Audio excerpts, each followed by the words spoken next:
Hope you're all having as much fun as me. I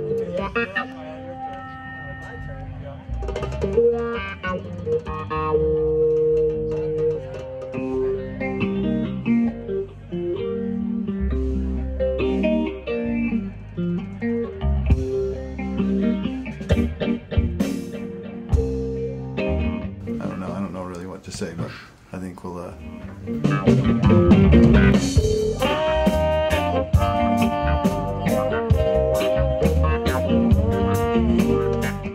Hi, this is Hooney from Voice of Reason. It's nice to be heard by y'all and seen. Talk a little bit about myself, I guess.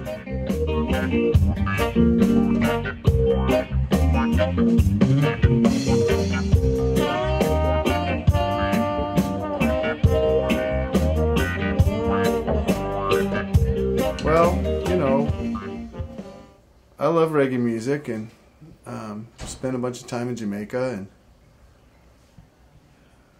learned the Rasta ways when I was down there, and just really came to love the music and the soul of it. And I found some guys that share my vision, and been playing with Andrew for about 4 years, since way back in Maine when we had a band called Active Culture, and then Colorado for a bunch of years, in Telluride, a band called 8750, and then we had our own three-piece there for a while called I and I.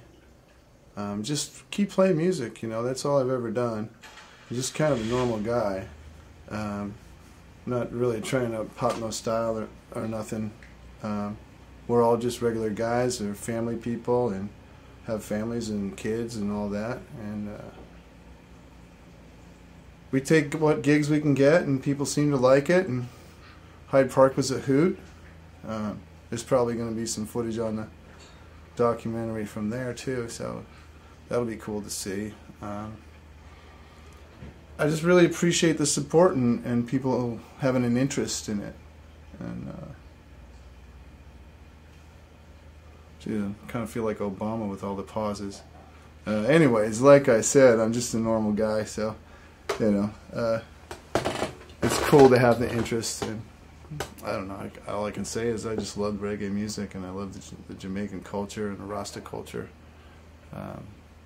and the real soul of the music. We're sort of roots reggae, you'd call it. If you don't know about roots, it's the early reggae music. It's the sort of authentic, I guess you could say, reggae music, and that's what we like to stick with. Although we play, you know, a little bit of new stuff. We cover a little Sublime and Matis Yahoo.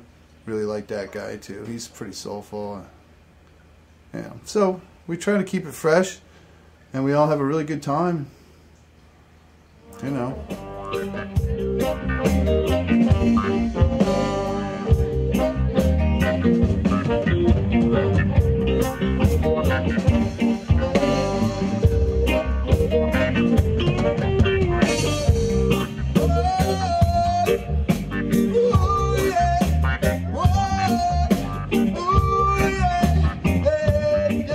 Learn about reggae music. If you don't know about it, it's deeper than it sounds. And the stuff you hear on the radio is not necessarily a great representation of the soul of reggae music, you know, the roots of it. Just like blues. I mean, you can go and hear guys playing blues 24/7. You go to the right places, but you never really know about the blues until you go back and listen to the old stuff, like Robert Johnson, Muddy Waters, Howlin' Wolf. I've got a three-piece where I like to play some blues. It's called Hooney and the Given. It's not reggae, although we do pop one out once in a while. It's stand-up bass. Casey Dorsey on stand-up bass, and Will Prescott on the drums. And that's a lot of fun too. He plays, you know, some Grateful Dead style, some folk, some blues, rock and roll, that kind of stuff. And that's a lot of fun too. And just keeping the music going. Can't stop.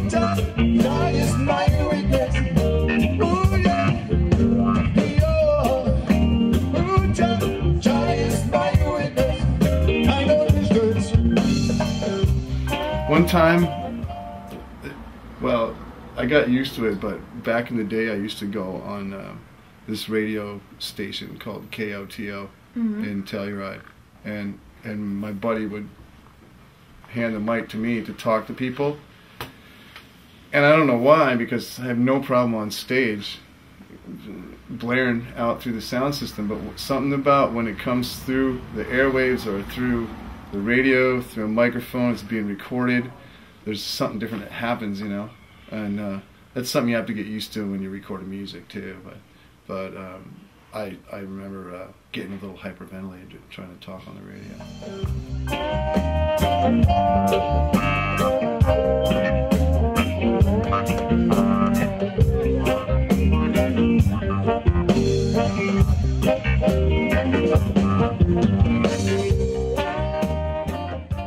I started playing guitar when I was 9 years old.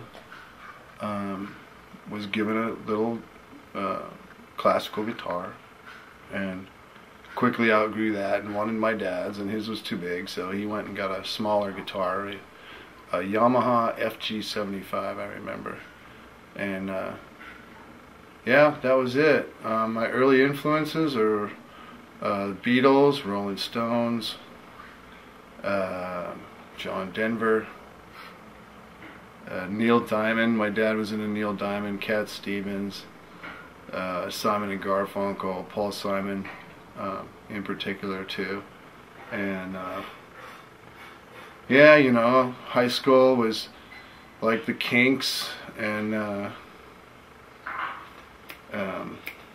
Clash and you know, the Who and all that stuff through high school, and rock and roll and you know, blues, Muddy Waters, like I said, Howlin' Wolf, Robert Johnson. Then later on, when I discovered reggae through the Rolling Stones, I remember because a buddy of mine brought, I was in a little band called the Delinquents when I was in high school, and we played Stones. We loved the Stones. So he brought this record. It was Peter Tosh, Bush Doctor, which was on Rolling Stones records. I never would have heard of reggae really, or really got interested in it, because I mean, if the Rolling Stones recorded this guy, you know, they must be buds, and you know, we got to know about what's going on with this reggae thing. So we started listening to that record, and then Bob Marley, and that was in high school. So I started getting interested in it in high school, even though I was playing rock and roll, and we had a lot of fun doing that too. But later, I started playing in a band around 1988, I think. It was called Active Culture, and that was my first reggae band. And the drummer was really had a lot of experience with Jamaican music, and he just turned me on to all this old stuff like Ijaman and Mighty Diamonds, Dennis Brown, Mr. Crying in His Beer, Gregory Isaacs, and Aswad, just, you know, all these great bands all through the days were, you know, just really emulating the reggae and ska. I'm into a lot of ska too, like Specials. Of course, Toots and the Maytals, they offer you both reggae and ska. So I really learned a lot about that stuff, and then I went to Jamaica and ended up falling in with some guys who had a sound system and a drummer and a bass player, and I just kind of slipped right in, and we started playing some shows on the beach down in Negril, which was a whole lot of fun. They taught me how to do the signals for dance hall, for the breaks in dance hall, and I taught them Bob Marley songs, because by the time I got there, it was 1991. Bob Marley had already passed by in Jamaica. They were into a whole new thing, a dance hall. So that was kind of cool. It was really cool, and I have to mention that while I was there, I met this man called Ras Lifeless, and he was my Rasta Elder, sort of my mentor, and spent a lot of time with him learning about Rastafari, and just really got it in my soul. So when I came back, I joined that band 8750 in Colorado, and I moved out to Colorado. Originally I was in New Hampshire before that. You know, I grew up in the East.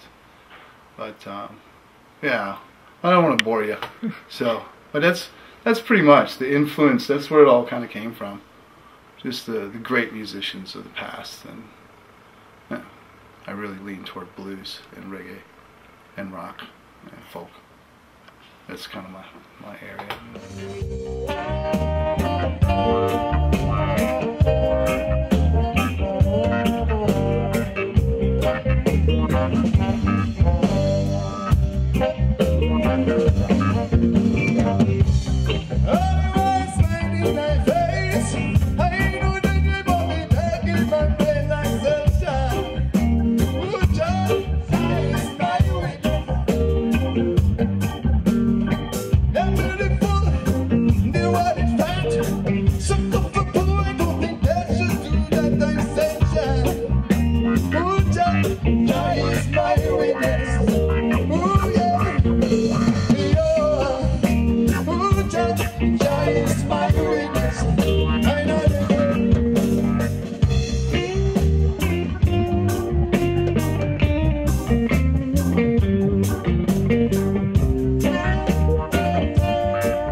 When I first moved to town, well, Andrew had been here for a few years because he married a girl from up here, and so he'd been here for a couple, 3 years, and then finally, after doing some shows up here with him, traveling up from Colorado every once in a while, over at the Reef we did some shows there while I still lived in Colorado, and we called ourselves I, because there's three of us, a three-piece.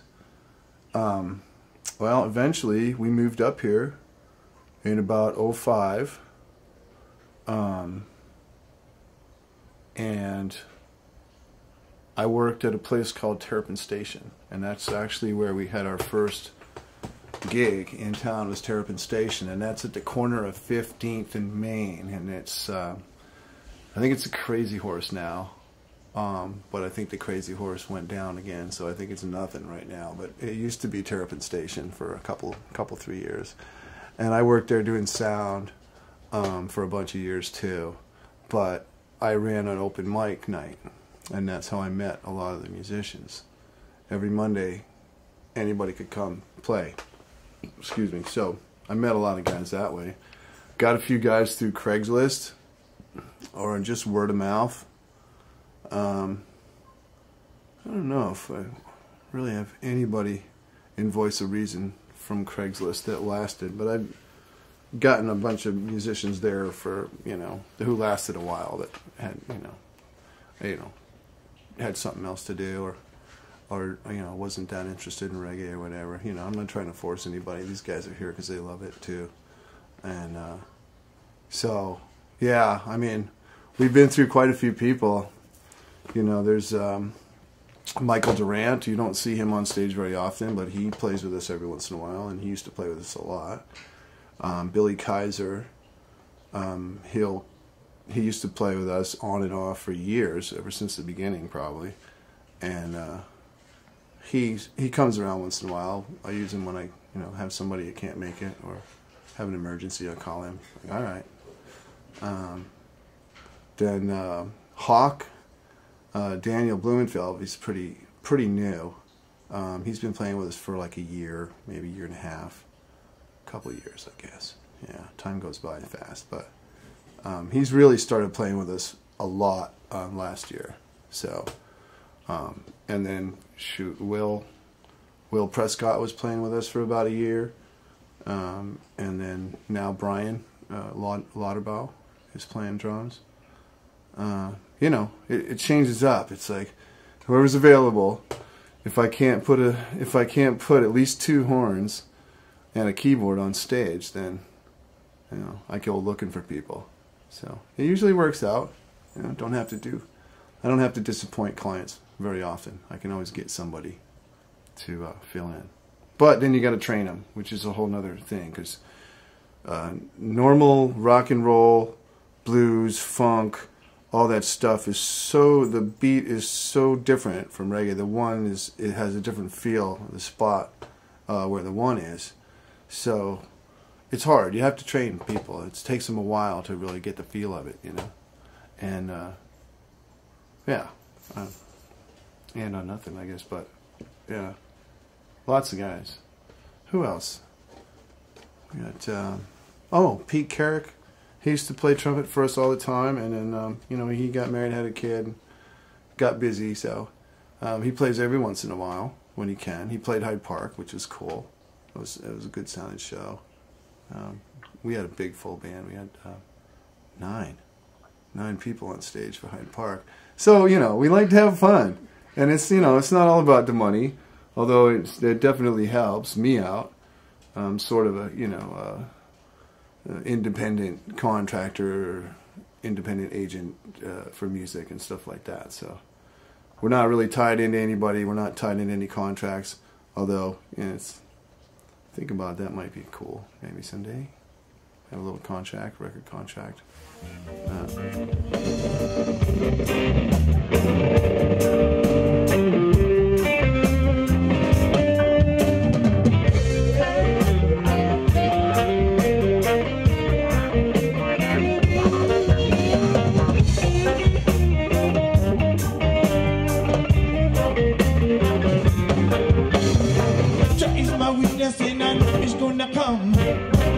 Weakness in this, I give me son. Jah is my weakness, I'm never going down.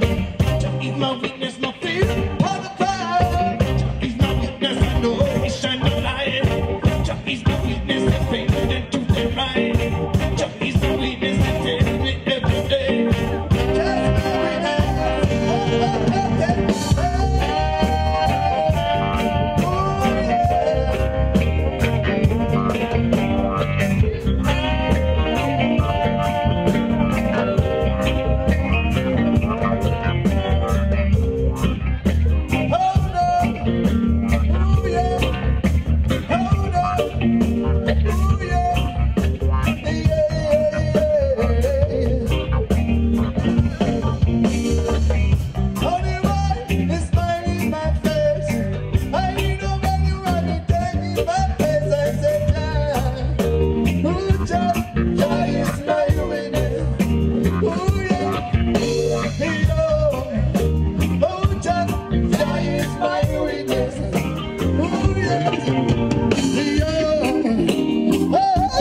Jah is my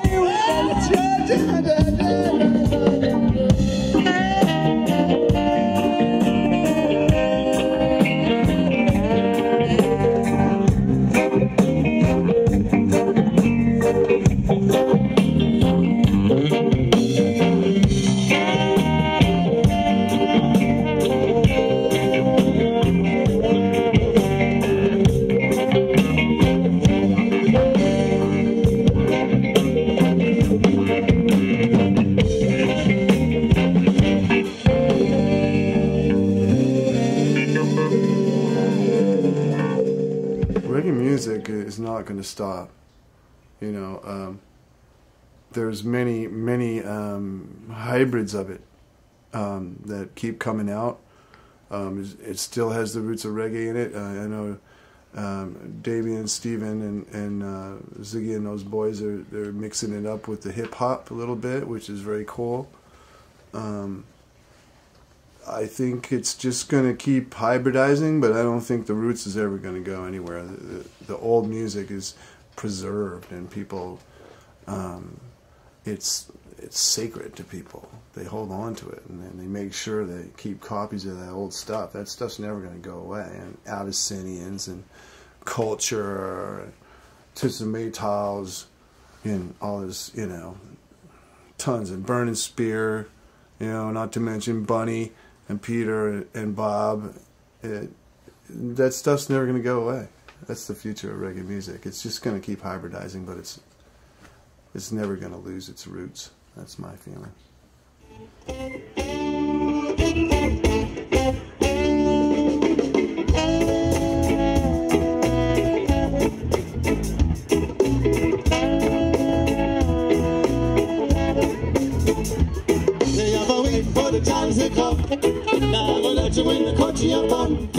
am a wait for the time to come. I'm gonna let you in the country and the gritty and the country and fun.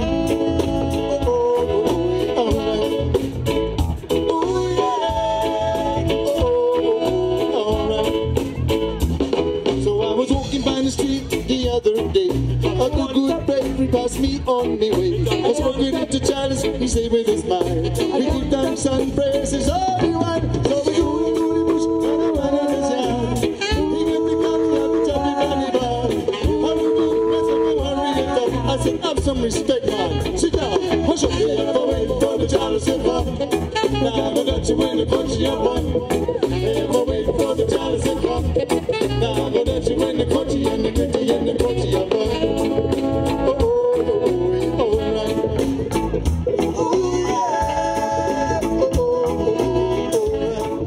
You need some survival skills. I mean, well, you know, there's musicians who devote their whole life to it completely, and they go on the road all the time, and they just keep on doing it on the road, and I've done that. I've been that guy who went on tour all the time, a couple hundred dates a year. Well, there was for about 4 or 5 years, and I experienced it. And you know, now I'm older and settled down, got family, and of course I've got lots of family. I've always had kids, you know, but it just seems like it's not any good. I can't get guys my own age to go on the road because they've got lives and they have to survive. They've got jobs that are important to them, and families and new families and babies and the whole 9 yards. So there's two types, you know. It seems like since I've settled down a bit, I got tired of the touring thing, and so have a lot of the guys in the band. Who Brian, I know, did a lot of touring with Equalize for years, and you know, it gets old after a while, especially if you don't, you know, make it and get rich doing it. I mean, you do okay, but as far as we go, we all have to work jobs in order to be able to play the music that we do. Because number one, it doesn't pay that much as far as, you know, the kind of pay that you would, if you had a job or a skill or a trade, the kind of money you'd make every day, it doesn't compare to the money you make as a musician unless you're willing to go out and do all those gigs that's booked by the booking manager. We don't have a booking manager. People call me for a show and we go do it.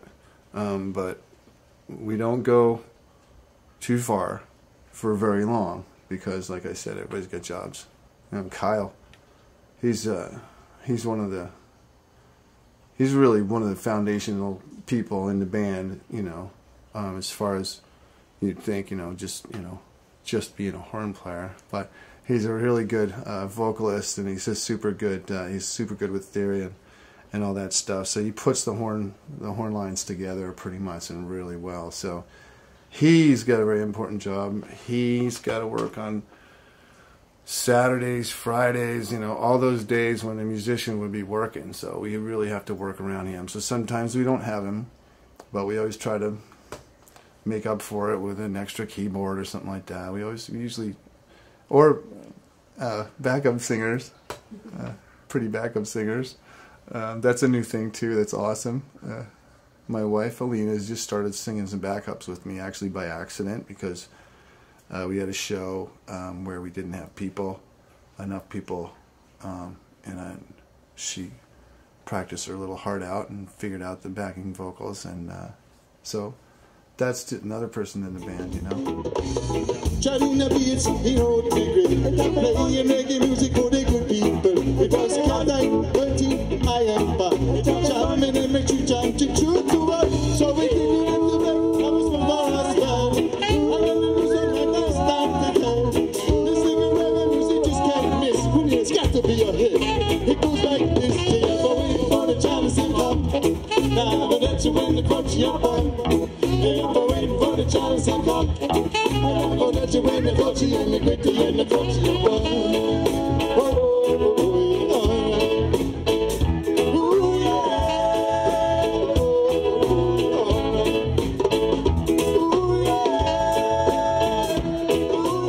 there's great music in Boise. There's great musicians. I know a lot of great musicians in Boise, and all different kinds of music,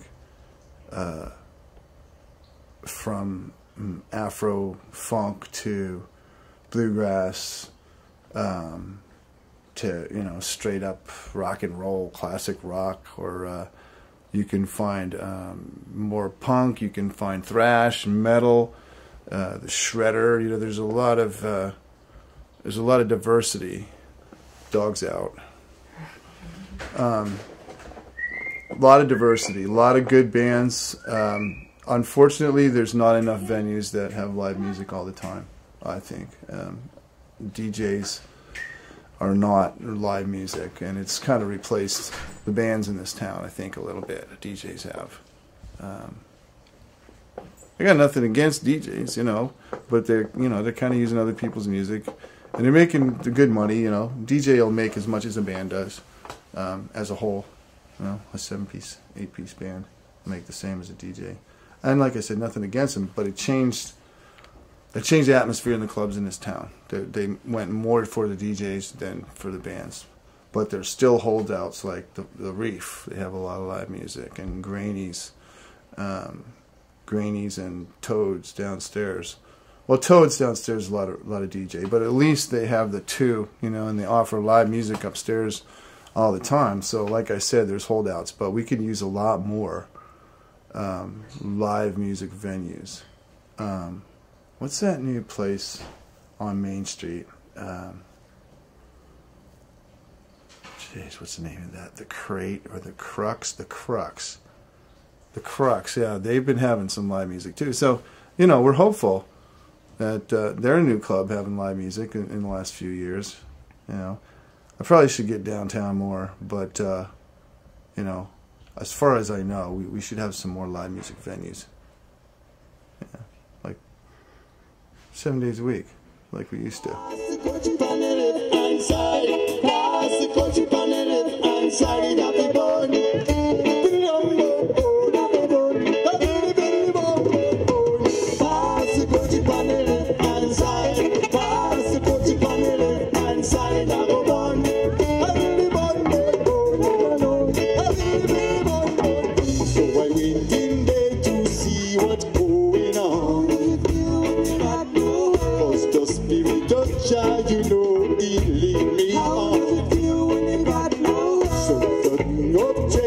Said she was staying sweet. I could feel the guilt and to see, and I heard him say. Reggae music has a message. It's about truth and rights, and they say that any reggae song you're going to listen to is about truth and rights, and it's about telling the truth and being told the truth about your rights and knowing your rights and exercising your rights, and thinking about your brother or your sister, and thinking about feeling your brothers and your sisters and what they're going through. And so, the world's getting kind of cold with everybody being separated by their devices and their electronics and all that business.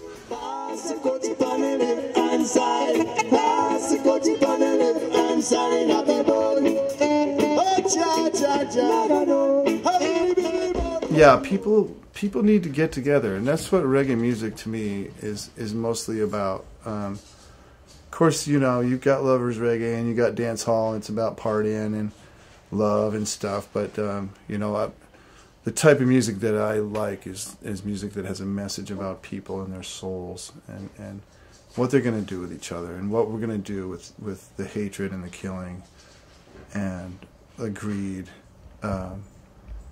Capitalistic society, it obviously isn't working.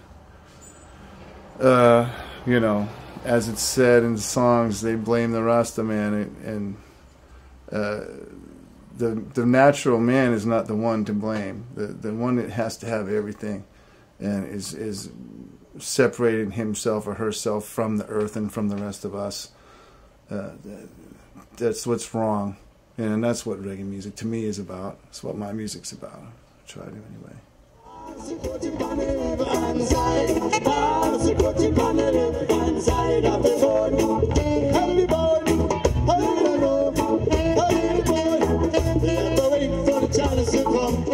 Now I'm gonna let you in the country, I'm waiting for the chalice to come. Now I'm gonna let you in the country and the country and the country.